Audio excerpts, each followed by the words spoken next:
Bismillahirrahmanirrahim. Assalamualaikum warahmatullahi wabarakatuh. Alhamdulillah summa alhamdulillah nahmaduhu wa nasta'inuhu wa nastahdi nastaghfiruh. Allahumma rabbi shrah li sadri wa yassir li amri wa hlul 'uqdatam min lisani yafqahu qawli amma ba'd. Alhamdulillah summa alhamdulillah. Kita rafa' syukur pada Allah Subhanahu wa taala yang masih lagi memberikan kesempatan waktu kepada kita untuk sama-sama menghirup udara dalam bulan Ramadan yang penuh dengan keberkatan ini. Kita ambil semangat, kita masih lagi berada dalam bulan Ramadan. Walaupun kita dah lihat sekeliling kita ada manusia yang sudah berubah. Dengan erti kata pada permulaan Ramadan yang lalu nampak mereka ini semangat, tetapi semakin Ramadan meninggalkan kita, semakin mereka ini kembali kepada tabiat asal.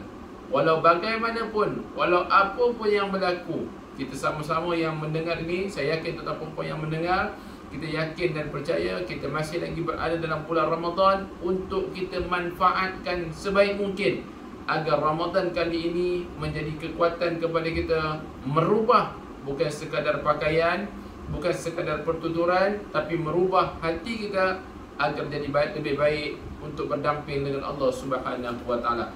Dalam Quran, Allah Subhanahu wa taala menyebutkan kepada kita, ala bidzikrillahi tatma'innul qulub. Dengan berzikir kepada Allah, hati menjadi tenang. Saya kira perbahasan zikir ini tak perlu untuk kita bahaskan panjang lebar, sebab pastinya kita mengetahui bulan Ramadan, bulan untuk kita mengawal lidah kita dan memperbanyakkan berzikir kepada Allah Subhanahu wa taala. Atau dengan erti kata, bila kita berzikir bukan hanya dilafazkan di mulut, sebab bila kita baca ayat tadi Allah sebutkan kepada kita, bukankah dengan berzikir hati akan menjadi tenang? Tetapi berapa ramai di kalangan kita yang masih lagi berzikir tapi hati tak tenang-tenang. Kenapa? Ini persoalannya. Why? Kenapa? Tapi saya yakin dan percaya ahli gerakan, ABIM, Wadah, PKPM yang sudah melazimi zikir maksurat dan sebagainya, kita jadi manusia yang tenang berhadapan dengan segala mehnah ujian kehidupan dunia. Tuan-tuan, saya nak sebut, bila Nabi SAW mengingatkan kepada kita dalam hadis yang menjadi motivasi kehidupan kita, Nabi sebut ajaban li amril mu'min. Nabi kata ajaibnya, sungguh pelik, sungguh ajaib kehidupan bagi manusia yang beriman, dan tak akan jadi pada yang lain kecuali pada mereka yang beriman. Kenapa? Nabi buat satu formula, dua formula kehidupan. Nabi kata bila diberikan nikmat, mereka ini bersyukur, dan ini baik bagi diri mereka, fakana khairan lah. Dan Nabi sebut seandainya mereka ini diuji, diberikan ujian, musibah, mereka bersabar, fakana khairan lah, dan itu juga baik bagi diri mereka. Syaratnya apa tadi ni? Keimanan. Dengan adanya iman, maka formula kehidupan yang nampak remeh, mudah tadi tapi memerlukan mujahadah, memang satu perjuangan untuk kita jadi manusia yang beriman, untuk kita melazimi zikir dalam hidup kita. Dan inilah tujuan kehidupan kita. Jelaskan matlamat kehidupan kita. Bila sebut zikir, bukan sekadar dilafazkan di lidah, tapi bagaimana untuk kita sama-sama menjiwai apa yang kita sebutkan, dan akhirnya berhasil ataupun menghasilkan di sudut tindak tanduk, perbuatan, percakapan, pertuturan, pergerakan, tindakan dalam kehidupan kita. Ini kesan zikir bagi manusia yang beriman. Tidak boleh mulut hanya melafazkan zikir tapi tindak tanduk menjadi jahil. Tak boleh. Seolah-olah kita kata mulutnya sering melafazkan zikir tapi perbuatannya tak seiring. Ini menyebabkan hati tidak akan tenang. Maka Ramadan ini melatih kita.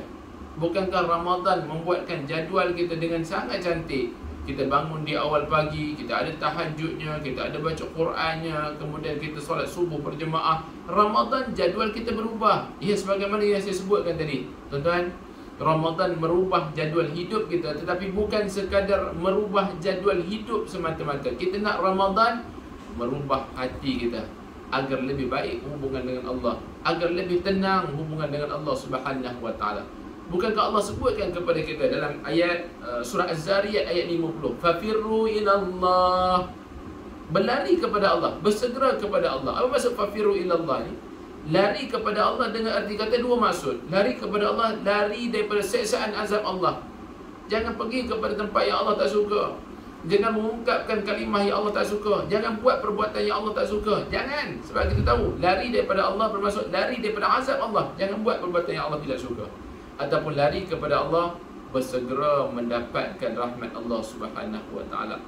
Maka pertemuan kita pada kali ini, kita nakkan supaya ada hasilnya, output, kesan daripada kita berpuasa ini menghasilkan kita manusia yang sering melafazkan zikir kepada Allah Subhanahu wa taala. Adapun tindak tanduk badan kita seiring dengan zikir yang diungkapkan. Sebab zikir sebagaimana yang saya sebut tadi ni, bukan sekadar dia hanya di mulut semata-mata. Imam Nawawi dalam kitabnya Al-Azkar menukilkan kepada kita, seandainya tidak sinkronis antara mulut dan tindakan, menyebabkan kita belum lagi ataupun belum benar-benar berzikir kepada Allah Subhanahu wa taala.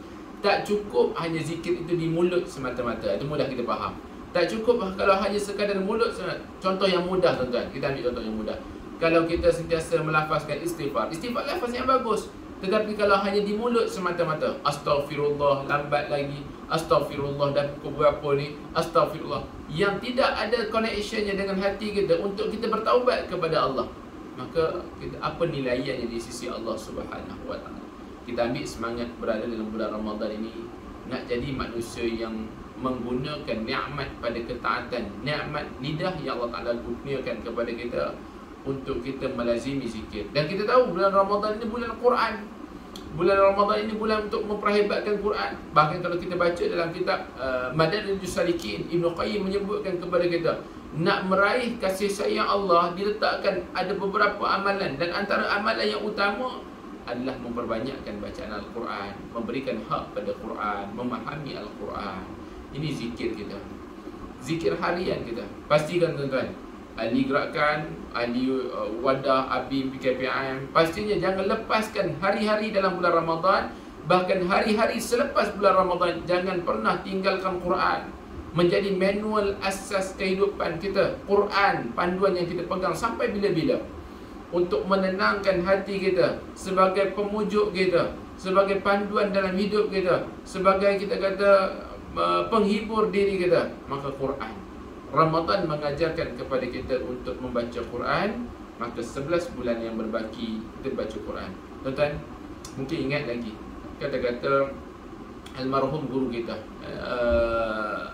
Ustaz Sidi Fadil menyebut, sejauh mana kita memberikan perhatian kepada Al-Quran, sejauh itulah Quran akan membentuk ataupun membekas kepada dalam diri kita. Allah Ta'ala. Saya ingat lagi kalam Murabi ini menyebutkan ketika itu, ketika dalam satu sesi usrah, disebutkan kepada kita sejauh mana hubungan kalian dengan Al-Quran, sebanyak mana hubungan kita dengan Al-Quran, sebanyak itulah kita akan terkesan dengan Al-Quran. Allahu Akbar.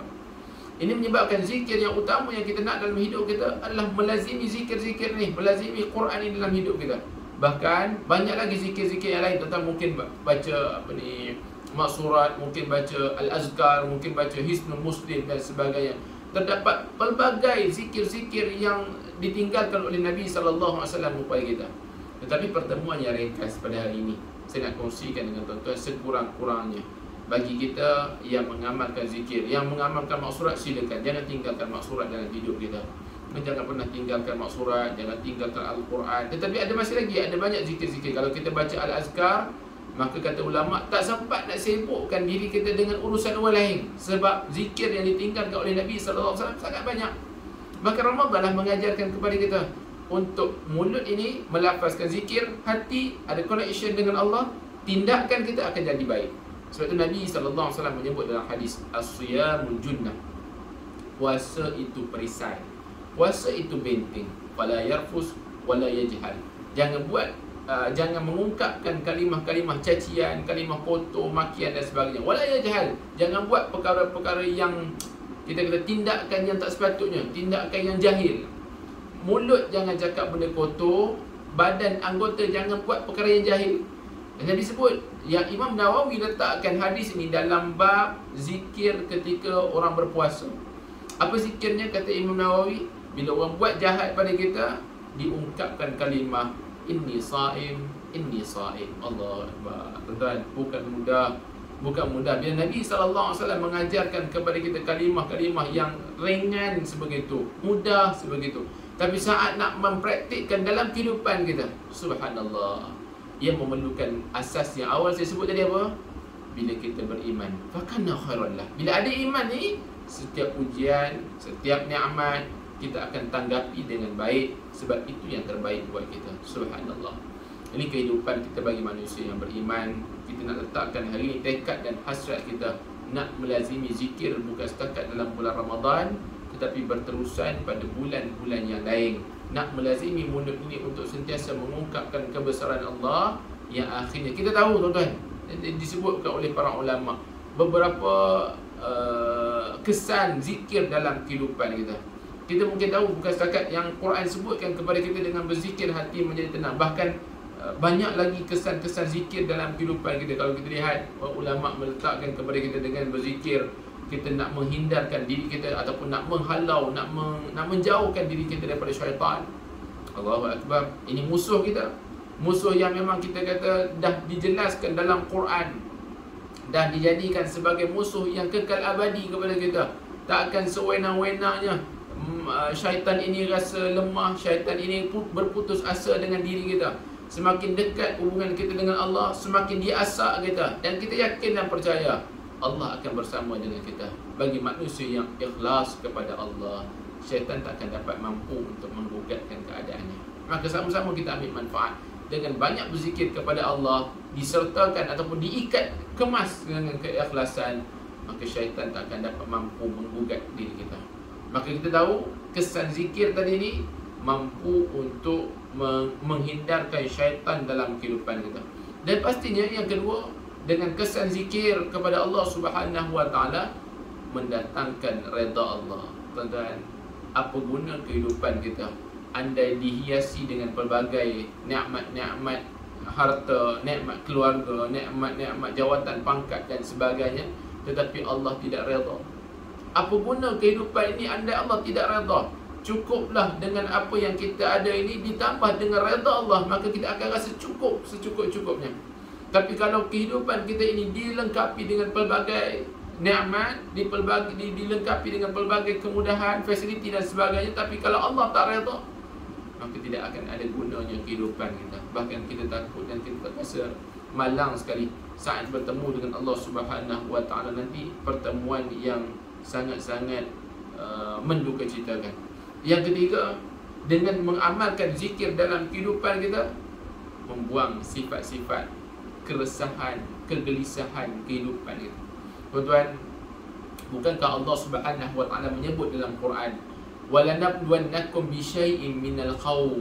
Allah akan uji kita dengan sedikit perasaan ketakutan, dengan takut kepada musuh, takut kepada keadaan, takut kepada situasi dan sebagainya, wal khawf wal ju', kelaparan dan sebagainya. Tapi di hujung ayat tersebut Allah menyebut wabasyiris sabirin, berita gembira untuk orang yang sabar. Siapa orang yang sabar?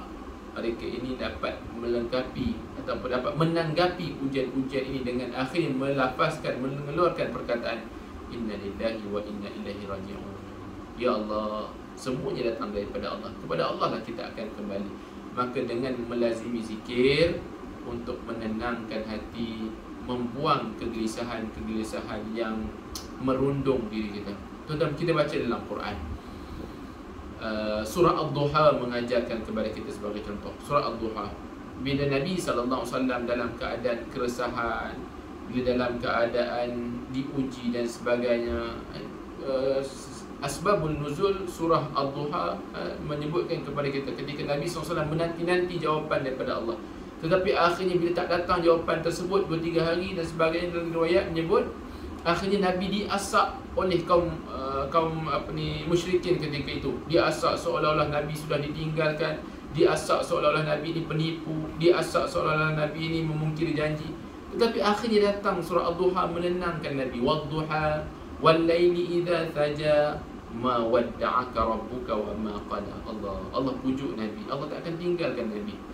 Bahkan kita yang diuji ini, kita yakin dan percaya Allah tak janji hidup kita sentiasa senang, tapi Allah janji innallaha ma'as sabirin. Allah janji Allah akan bersama dengan kita bila kita bersabar. Jadi dengan mengamalkan zikir boleh menghilangkan kegelisahan. Bila menghilangkan kegelisahan, apa yang dicampakkan oleh Allah Subhanahu Wa Taala? Pastinya dengan kesan zikir tadi, hati akan menjadi tenang, hati akan menjadi gembira, hati akan menjadi lapang dengan keadaan-keadaan, walaupun dengan tidak menafikan sifat-sifat bagi manusiawi. Kadang-kadang kita sedih, Kadang-kadang kita takut. Ini sifat-sifat manusia biasa, tuan-tuan, biasa. Tapi tak sampai berlebih-lebihan. Sebab itu kalau kita baca dalam karya-karya ulama sufi menyebut, jangan sedih terlampau-lampau, jangan gembira terlampau-lampau. Sebab ini dunia ini sementara. Jangan sedih terlampau-lampau. Sebab itu yang semalam kita baca dalam kitab Syekh Al-Ghazali menyebut yang kepada kita dalam kitab Jaddid Hayata.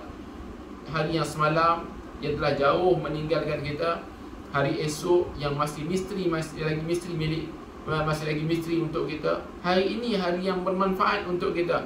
Jadi tak guna kalau terlampau sedih dengan hari semalam, terlampau-lampau, dan jangan terlampau-lampau gelisah dengan hari esok. Sebab kita ada hari ini, hari untuk kita manfaatkan. Dan yang terakhir, perkongsian pada kali ini, bila kita melazimi zikir dalam kehidupan kita, yang akhirnya membuatkan kita untuk kita mengundang ataupun kita sebut nak menerangkan hati kita yang gelap, nak memberikan pencahayaan kepada diri kita. Sebab ini penyuluh ataupun hubungan kita dengan Allah Subhanahu wa taala. Mereka yang banyak mengingati Allah, mereka yang banyak merasakan bahawa CCTV Allah memantau kita, maka hati akan diterangi untuk melaksanakan ketaatan. Ibu-ibu, ayah-ayah, tuan-tuan puan dirahmati Allah Subhanahu wa taala, indah hidup ini bila kita rasa menyesal dengan dosa dan ditambah dengan tindakan untuk melakukan penambahbaikan selepas itu. Tidak cukup kita menangis dalam bulan Ramadan ini dengan menyesali dosa-dosa semata-mata tanpa melakukan apa-apa perubahan selepas itu. Jadi manusia yang hebat, kita menyesal dengan dosa kita, iaitu perlu, itu satu keperluan dalam hidup kita, menyesal dengan tindakan-tindakan yang tidak baik dalam hidup kita. Tetapi selepas itu, dengan menghasilkan satu penghasilan, kita merubah kehidupan kita daripada kejahilan kepada pencahayaan yang lebih baik, hubungan kita yang lebih baik. Ini kesan zikir dalam hidup kita. Jadilah manusia yang mengamalkan zikir, yang malamnya bertahajud, malamnya kita menangis di hadapan Allah, siangnya berpencak, bermasyarakat, menolong orang, membantu mereka yang susah, dengan keadaan kita bertenaga, dengan keadaan kita mengharapkan hanya kepada Allah Subhanahu wa taala. Ar-Rahban fil lail wal Fursan fil nahar. Mereka ini menangis, merayu, merengek kepada Allah Subhanahu wa taala pada malam hari, tetapi pada waktu siangnya giat untuk membantu manusia-manusia, mengeluarkan manusia-manusia daripada kesusahan, menghindarkan manusia-manusia daripada kejahilan, mengeluarkan manusia-manusia daripada ditindas dan sebagainya. Ini sifat kita manusia beriman, agar tidak hanya jadi manusia yang hanya mulut melafazkan zikir, tapi tindakan tidak seiring dengan mulut yang mengungkapkan. InsyaAllah, mudah-mudahan Ramadan memberikan kepada kita kekuatan untuk mengamalkan zikir. Mudah-mudahan Ramadan kali ini mampu memberikan kekuatan kepada kita untuk sentiasa berdamping dengan Allah Subhanahu wa taala. Saya ucapkan selamat meneruskan perjuangan untuk meneruskan kebaikan dalam bulan berpuasa ini. Selamat meneruskan amal bakti. Ayo sama-sama kita perhebatkan bacaan Al-Quran, gandakan bacaan Al-Quran, rapatkan hubungan kita dengan Al-Quran. Kita kempen diri kita, kempen ahli keluarga kita, kempen masyarakat kita, agar mereka sama-sama dapat menghayati Quran yang telah ditinggalkan oleh baginda Nabi sallallahu alaihi wasallam. Aqulu qali hadza wa astaghfirullahal azim wa lakum. Wassalamualaikum warahmatullahi wabarakatuh.